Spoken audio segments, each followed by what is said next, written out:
home in Golden Valley, Minnesota. We will be interviewing Annette, who was an associate director of our Mounds Midway School of Nursing. She will tell us more about the dates and things. We will start first with Annette's childhood. Annette, where were you born? And tell us a little bit about your family. I was born in a little town in Kansas, Randolph, Kansas. My dad was a pastor down there at the time. And I have two sisters, and we're three girls. And I lived in several areas where my dad happened to go before I left home. And your father was a minister? He was a minister. Okay. What or who influenced you to go into nursing? Well, when I was a child, at somewhere around 4 or 5 years of age, I had to have my tonsils out. And the nurse that took care of me was so very kind that at that time I decided to be a nurse, and I kept that in my mind ever since. I went into nursing. Isn't that neat? What happens when we're only 4 and 5 years of age? Where did you go to School of Nursing? I went to Chicago to the Swedish Covenant Hospital School of Nursing, and it was our church denomination school, so that's why I went down there.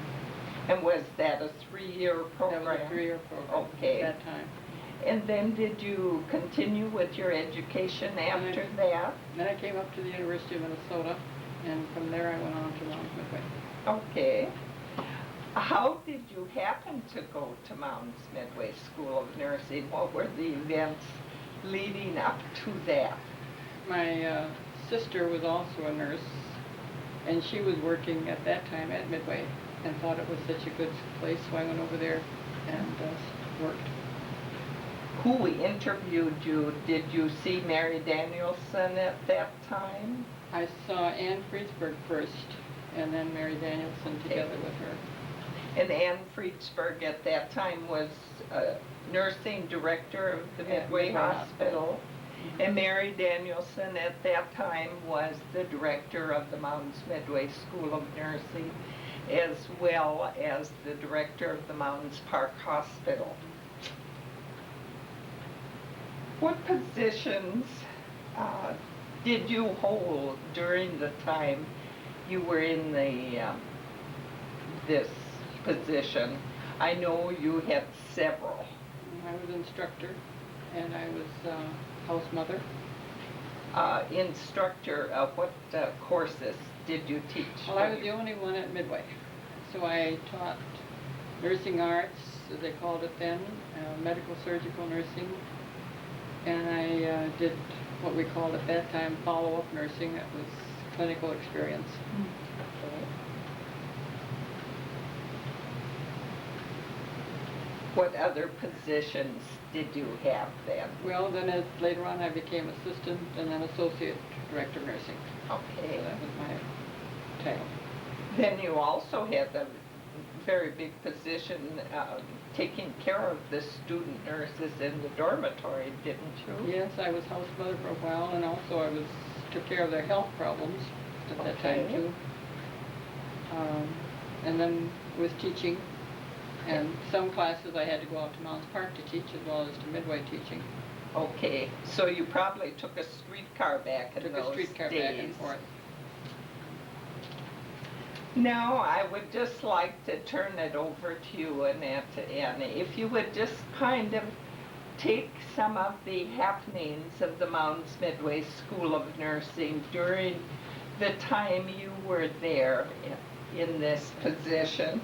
Talk to both the curriculum people, but also talk to changes and some of the exciting things that were in the trends of nursing at that time. Well, when I came to Midway, the students were all started at Mounds Park Hospital, and there was Miss Danielson and Ruth Gustafson and Violet Nelson. And then I was alone at Midway. Our students were to Anchor Hospital for emergency nursing and for contagious nursing, as we called it, and to Children's Hospital for pediatrics. So it was a variety of experiences that they had. At Midway they had surgical nursing, medical nursing, obstetric nursing, and operating room nursing. Then at the dormitory, at the dormitory they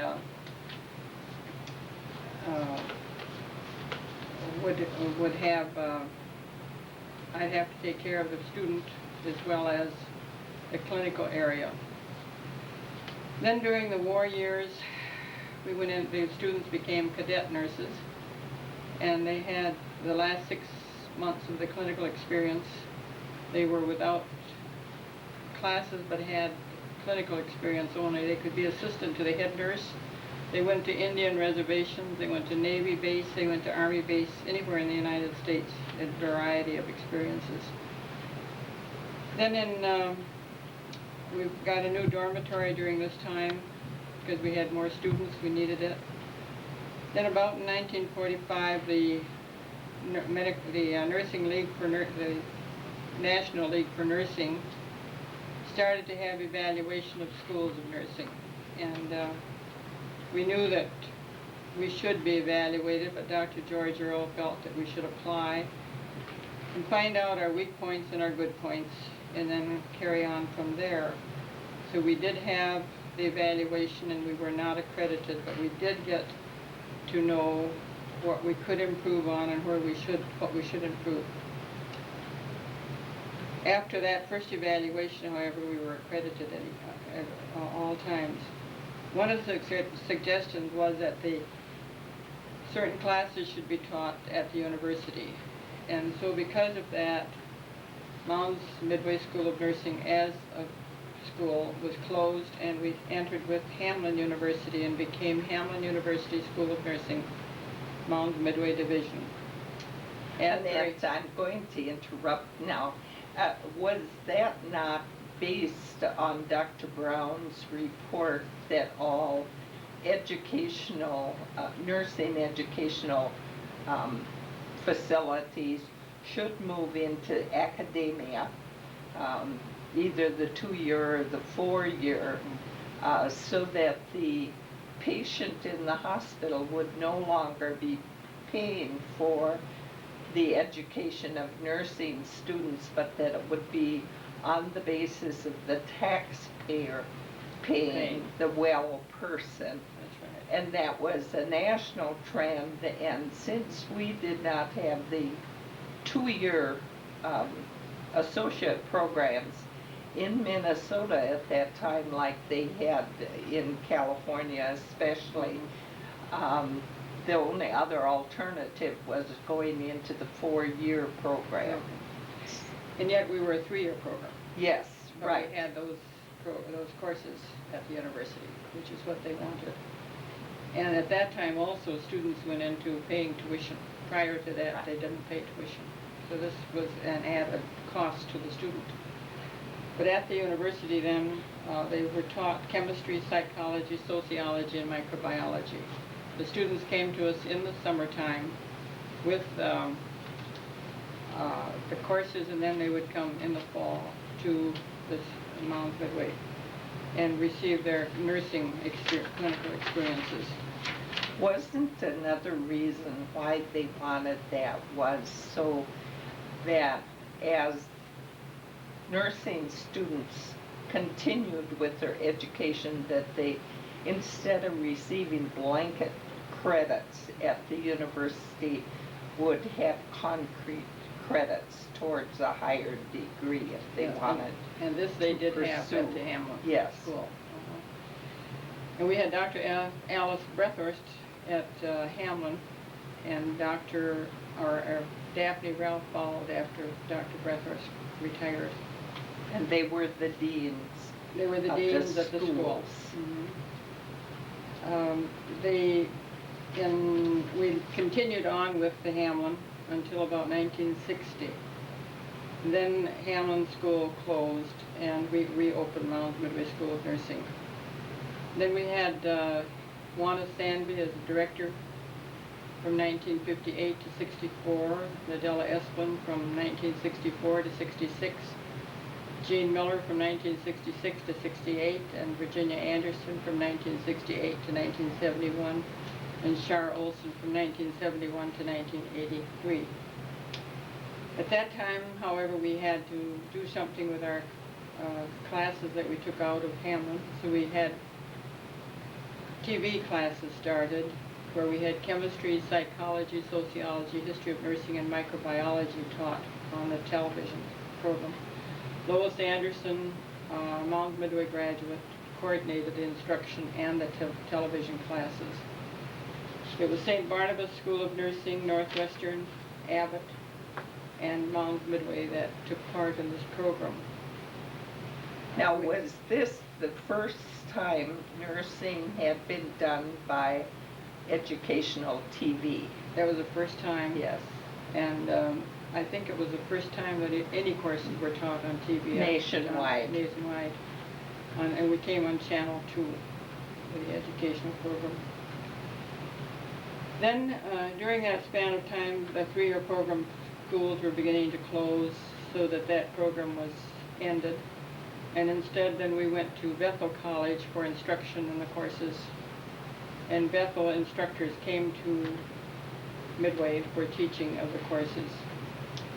We also at that time had a government grant given to us to start a TV studio, and we taught nursing procedures by television, instructor telling the student how to do it, and then she had the equipment to practice with at the same time. And this worked out in a very good and practical way. We also at that time changed our class scheduling to quarters, and each course was taught during a given quarter, which gave the summertime free, so students could work and earn the money that they were having to pay out. The Mounds Midway was evaluated each year at that time, and we stood as one of the top 10 schools in the United States. That really is wonderful. It was a good school. Mm-hmm. Thank you. I'm sure that there are many other things you could share with us about funds and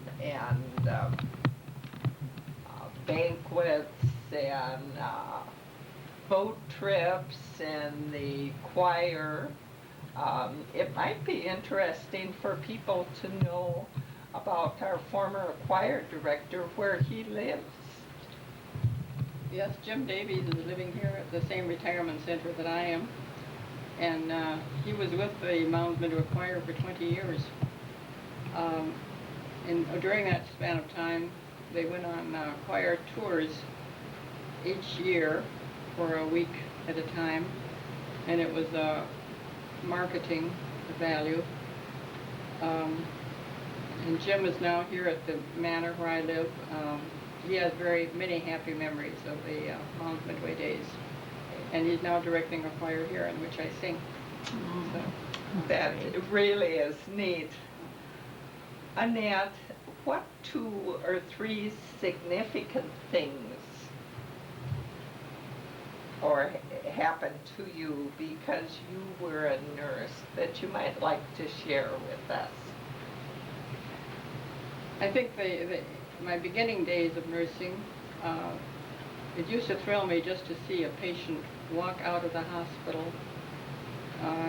well, knowing that I had a little part probably in caring for that patient to be well.